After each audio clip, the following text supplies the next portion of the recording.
जय हो सोल्युशन्स आणि राजा माने व मंदा माने कृत.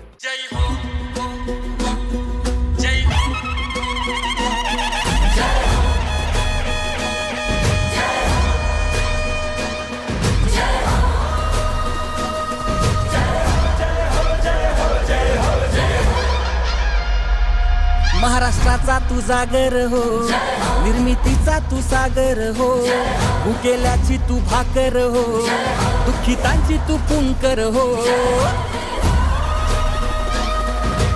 लढण्याची, जिंकण्याची, आरंभाची, अंताची, टाकलेल्या पावलांची, जागलेल्या रातींची, राखलेल्या संयमाची, मोडलेल्या चौकटींची, साऱ्यांची तू जय हो.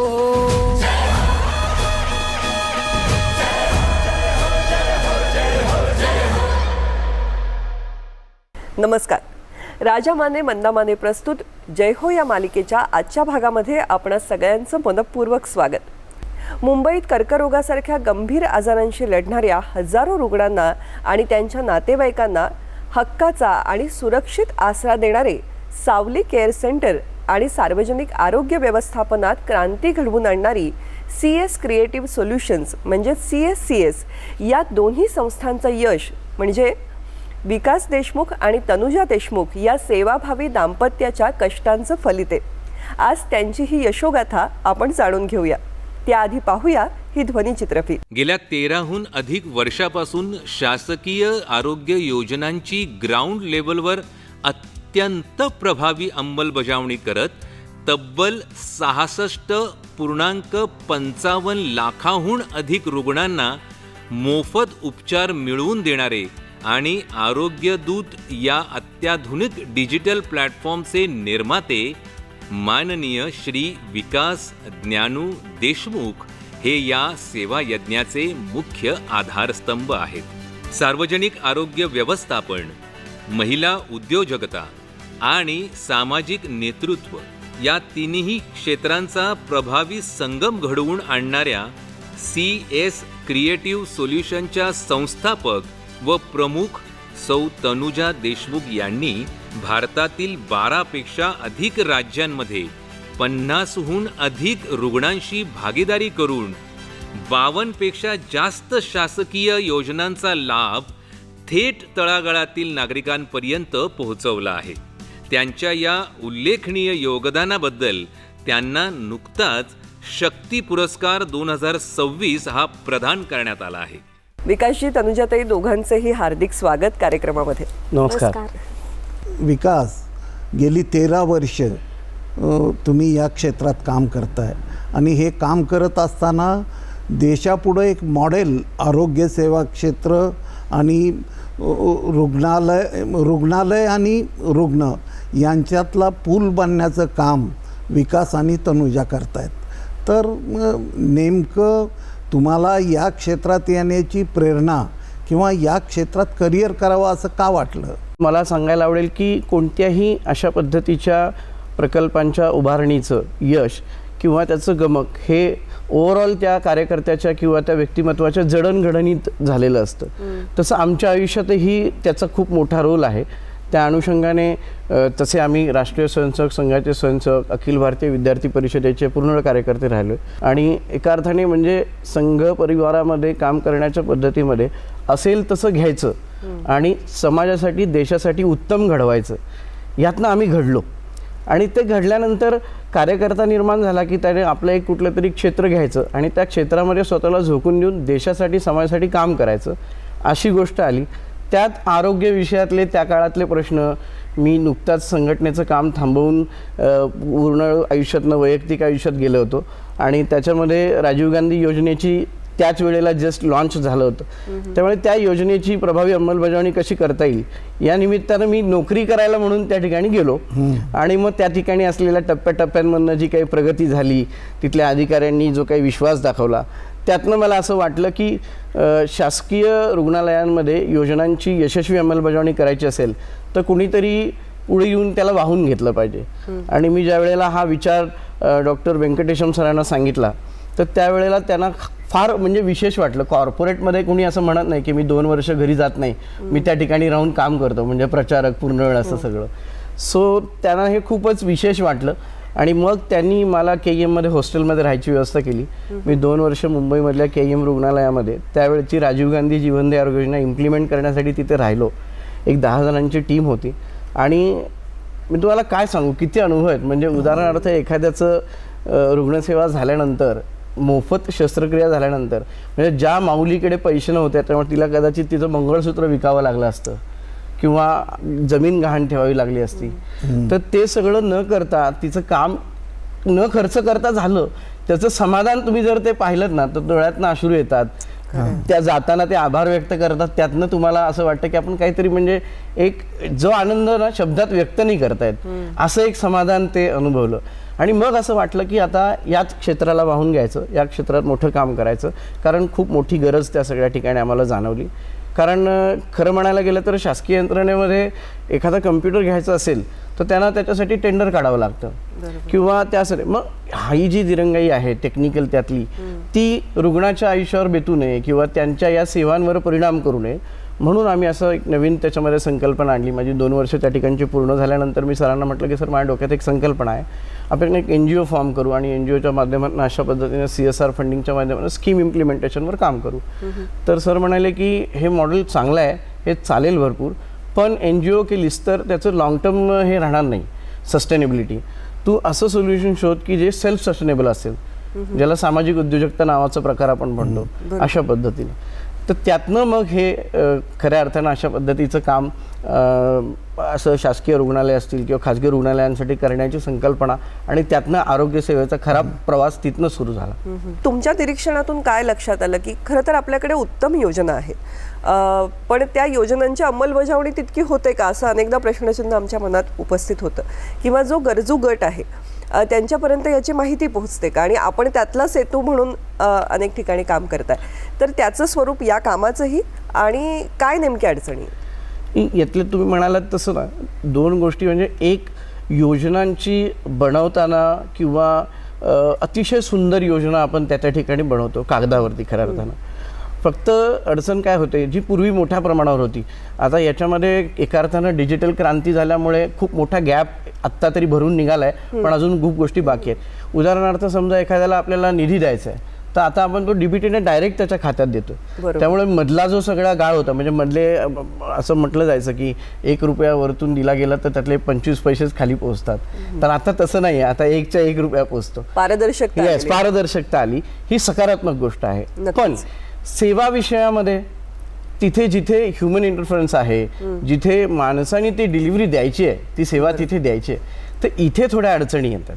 तर त्यामुळे या संदर्भात काम करत असताना योजनांच्या अंमलबजावणीच्या संदर्भामध्ये खूप मोठ्या प्रमाणावर अजूनही आपल्याला चांगल्या पद्धतीनं काम करण्याची आवश्यकता आहे.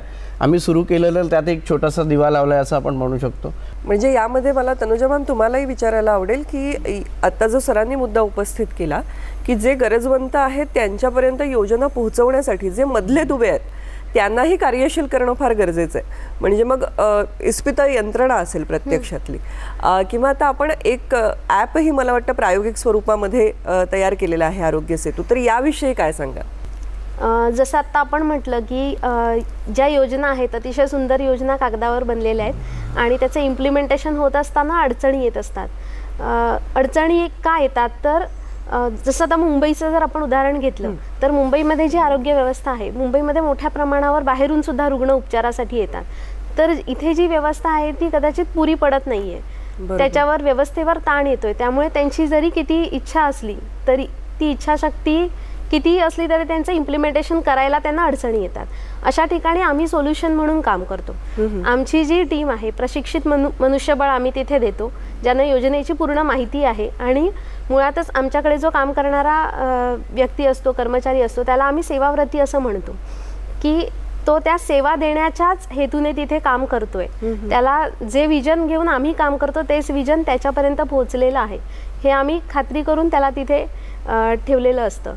तर येणारा प्रत्येक रुग्ण तो योजनेचा लाभार्थी आहे का याचा पहिल्यांदा अभ्यास केला जातो. त्या रुग्णाला योजनेची माहिती दिली जाते, त्यासाठी आवश्यक कागदपत्रांची माहिती दिली जाते आणि त्याच्याकडून त्याची पूर्ण पूर्तता करून घेणं, त्यानंतर त्याची पूर्ण शस्त्रक्रिया असेल किंवा त्याचे जे उपचार आहेत ते पूर्णपणे मोफत दिले जावेत याकरता आपण काम करतो. इतकंच नाही तर या अगोदरही आम्ही जाण्या अगोदरही योजनेवर काम होत होतं, पण अडचण कुठे येत होती तर योजनेतल्या ज्या क्लिष्ट गोष्टी आहेत त्याची पूर्तता न केल्यामुळे क्लेमचं रिजेक्शनचं प्रमाण जास्त होतं. हां. आमची ती एक्सपर्टी आहे की आम्ही 100% क्लेम सेटलमेंट करतो. आम्ही त्यासाठी प्रशिक्षित मनुष्यबळ दिलेलं आहे आणि त्यासाठी त्याचं व्यवस्थित ट्रेनिंगसुद्धा केलेलं आहे. तर ज्या वेळेला आमच्या माध्यमातून एखादा क्लेम तिथे सबमिट केला जातो त्यावेळेला तो 100% सेटल होईल या पद्धतीनेच तो सबमिट केला जातो. विकास Yes. हे सगळे जे प्रोसिजर आहेत शासन, रुग्णालय आणि रुग्ण या सगळ्याविषयी तुम्ही काय करता याविषयीचा अंदाज आम्हाला आला. परंतु सावली केअर सेंटरच्या माध्यमातून मुंबईत आणि राज्यात तुम्ही नक्की कशा प्रकारे काम करता किंवा त्याबद्दल आम्हाला जाणून घ्यायला अधिक आवडेल. नक्की मी तुम्हाला सावलीबद्दल सांगेन. सावलीचा जन्म खऱ्या अर्थानं खूपच म्हणजे तसं फार संवेदनशील विषय आहे तो. आरोग्य क्षेत्रात काम करायला लागल्यानंतर माझा संपर्क आदरणीय चंद्रकांत दादांशी आला. तर मग आरोग्य विषयामध्ये दादांकडे येणारे वेगवेगळे रुग्ण त्यांना व्यवस्था करून देणं, त्यांना मदत करणं अशा पद्धतीचं काम आम्ही त्यानिमित्तानं करायला लागलो. तर आम्ही आमचं हे योजना इम्प्लिमेंटेशन करण्याचं काम टाटा हॉस्पिटलमध्ये करत होतोच, त्यामुळे टाटा हॉस्पिटलशी संबंध होता. तर त्या ठिकाणी अशी एक घटना घडली की बिहारमधून उपचारासाठी आलेलं एक कुटुंब, ज्या मुलाच्या वडिलांचा कर्करोगाने त्यांचे उपचार सुरू होते. आता सर्वसाधारण कॅन्सरमध्ये किमान 2 महिने 3 महिने अशा प्रकारे मोठ्या कालावधीसाठी त्या ठिकाणी थांबून उपचार घ्यावे लागतात. तर त्यांची किमोथेरपी सुरू होती, पण आता त्यांना राहण्याची जागाच नाही किंवा त्या राहण्यासाठी खर्च करण्यासाठी पैसे नाही. तर या ठिकाणी काय झालं, पावसाळ्यामध्ये त्या लहान बाळाला, म्हणजे ते अगदी 7.5-8 महिन्याचं बाळ असेल, तुम्ही विचार करा म्हणजे, तर ते पावसात भिजल्यामुळं त्याला निमोनिया झाला आणि दुर्दैवानं ते बाळ दगावलं. तर आम्ही त्या रात्री झोपू शकलो नाही, म्हणजे हृदय हे लावणारी गोष्ट होती. तर मग दादा नेहमी आमचा आढावा घ्यायचे की आरोग्य विषयात काय चाललं आहे, आपण काय काय करतो आहे आणि अजून काय करायचं. तर मी दादांना हे विषय त्यांच्यासमोर मांडला की असं घडलं. तर ते म्हणाले it's a problem, what is the solution. मी म्हटलं की आता व्यवस्था आहे, संघाची रचना आहे, नाना पालकर स्मृती समितीच्या माध्यमातून आहे, पण ते पुरत नाही आहे, काय करू शकतो. तर मी म्हटलं की शासकीय यंत्रणेतून जागा वगैरे नाही, आपण काय करायचं ते सांग, शासनाने काय करायचं ते नाही. म्हटलं आपण आपली यंत्रणा उभी केली पाहिजे, कामाला लागा. सो मला एक वेगळं म्हणजे स्पिरिट मिळालं त्यातनं आणि 6 महिने मी जागा शोधत होतो. तर मग दादांचा सतत पाठपुरावा होता की एवढा वेळ का लागतोय. तर म्हटलं माझ्या डोक्यात असं बजेटच्या आधारे, त्यामुळे तू बजेट सोड, तू जागा शोध, कारण त्या रुग्णांची गरज आहे. अजून एखादं बाळ गेलं तर मी जागा झालो एकदम. आणि मग मी दादांना एक छान जागा त्या ठिकाणी सुचवली.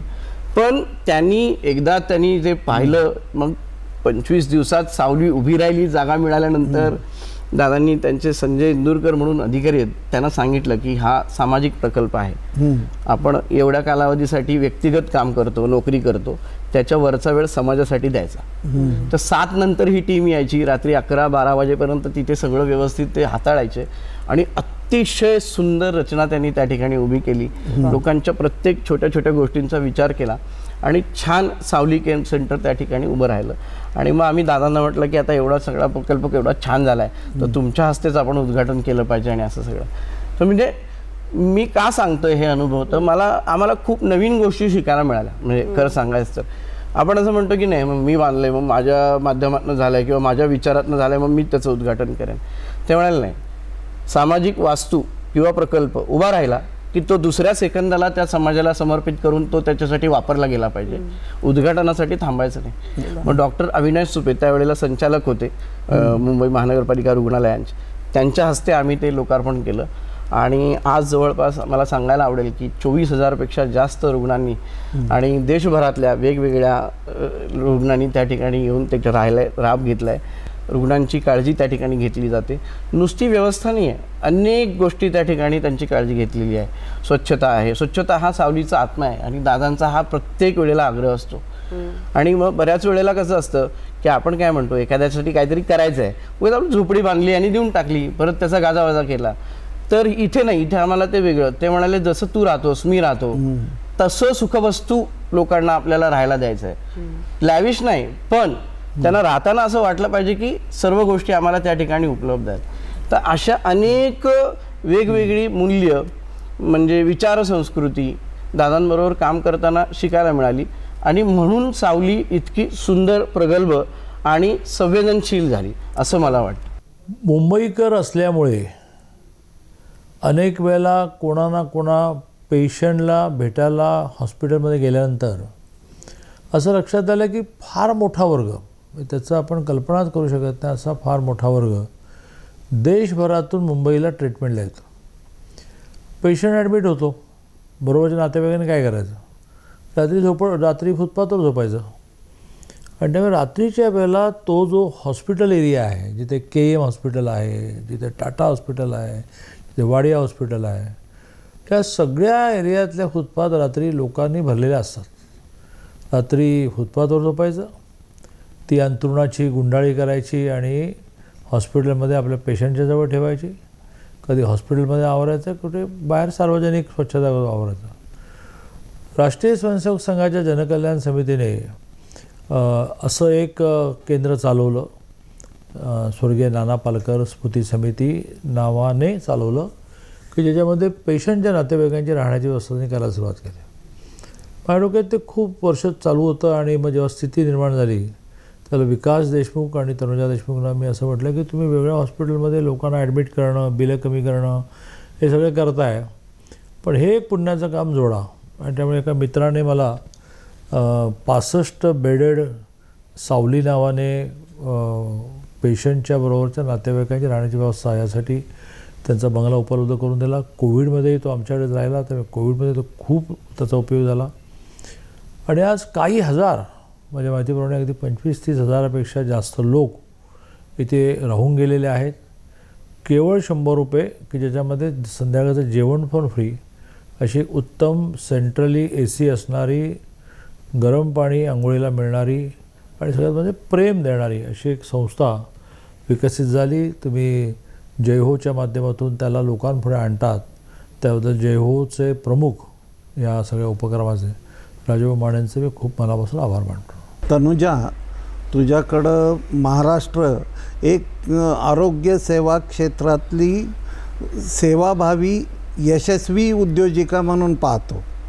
तर हा उद्योग आणि सेवा याचं कॉम्बिनेशन असलेलं काम तू कशा पद्धतीनं करतेस?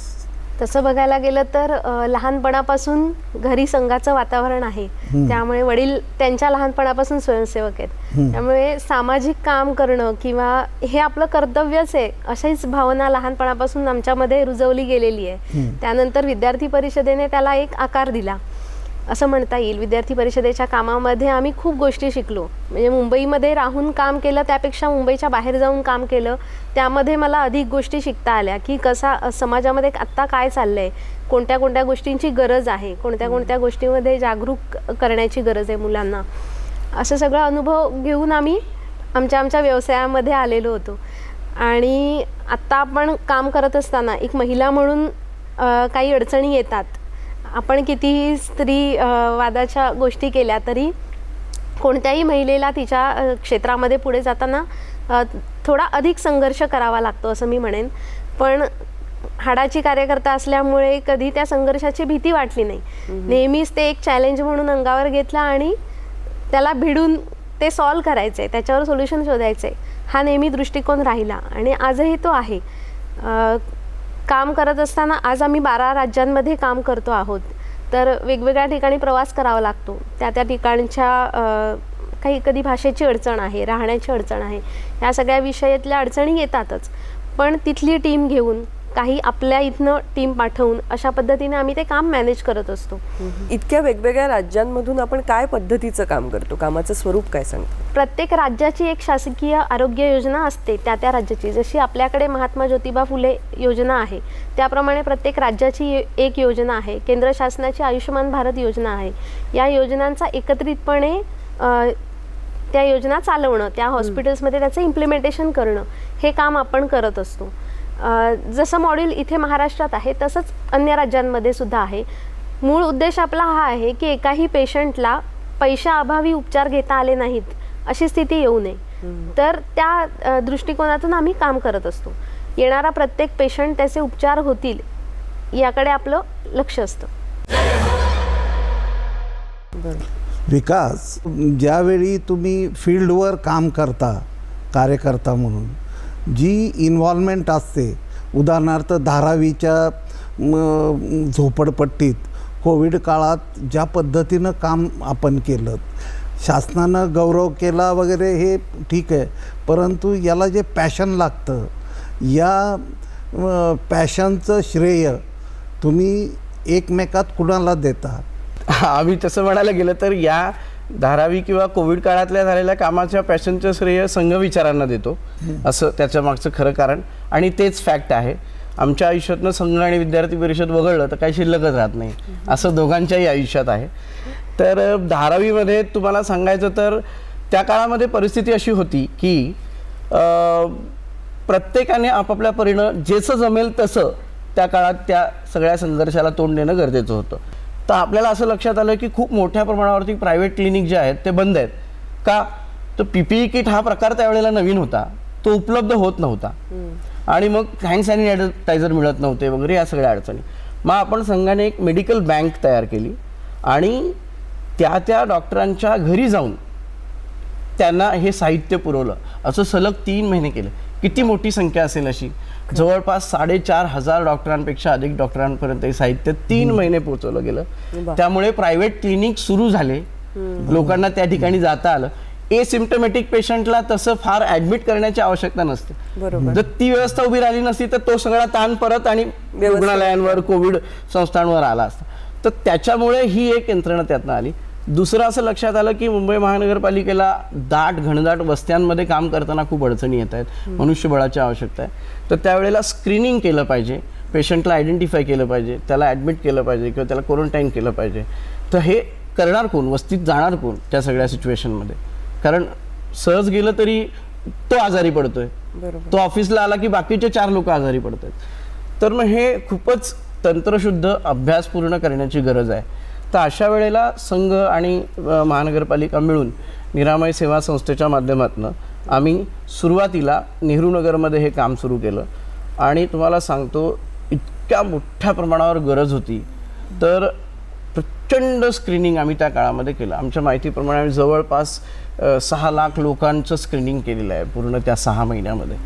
आणि त्यातलं धारावी हे एक वेगळं टोक होतं, म्हणजे खरं सांगायचं तर. चंद्रकांत दादांचं नक्की ह्या सावली केअर सेंटरमध्ये काय सहभाग असतो आणि तुम्ही दोघं मिळून त्यांच्या संकल्पनेला नक्की कसा आकार देता? नाही, दोन्ही बाजूने दादांबद्दल सांगायचं मी तुम्हाला सांगतो अगदी शॉर्टमध्ये. सावली ही मी अडचण सांगितल्यानंतर दादांनी दिलेलं सोल्युशन आहे की हे असं करायचं. हे नावसुद्धा त्यांनी सुचवलेलं आहे.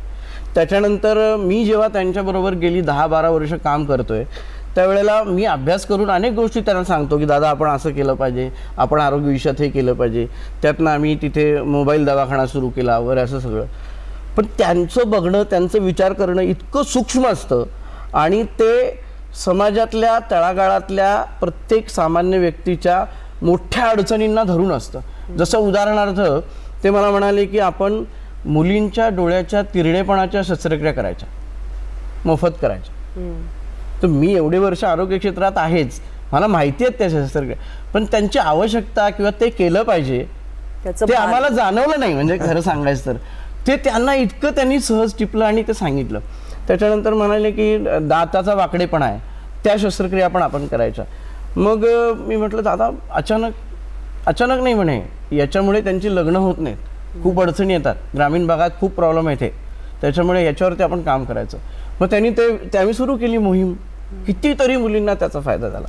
आणि सामाजिक काम करत असताना मी दादांना पाहिलं आहे, ते कधीही हात आकडता घेत नाहीत आर्थिकदृष्ट्या. त्यांचा इतका प्रचंड संपर्क आहे, त्यामुळे लोकसहभागातनं ते हे सगळे विषय अतिशय लिलया चालवतात. खरं. तुम्ही दोघंही इतकं उत्तम काम आरोग्य सेवा क्षेत्रामध्ये करता आहात. तुमच्या सगळ्या कार्याला जय होच्या आमच्या संपूर्ण टीमकडून मनपूर्वक शुभेच्छा. धन्यवाद. आज आपण इथेच थांबूया. भेटूया पुढच्या भागामध्ये. जय होच्या निमित्ताने आपण आपल्या समाजातल्या सकारात्मकतेचा शोध घेत आहोत. हाच शोध पुढच्याही भागात सुरू ठेवूया. धन्यवाद. जय हो, जय हो.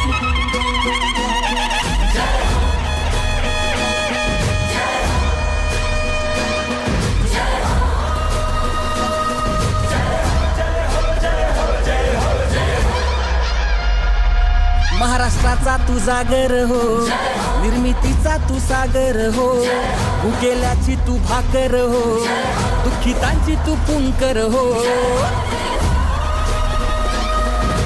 लढण्याची, जिंकण्याची, आरंभाची, अंताची, टाकलेल्या पावलांची, जागलेल्या रातींची, राखलेल्या संयमाची, मोडलेल्या चौकटींची, साऱ्यांची तू जय हो.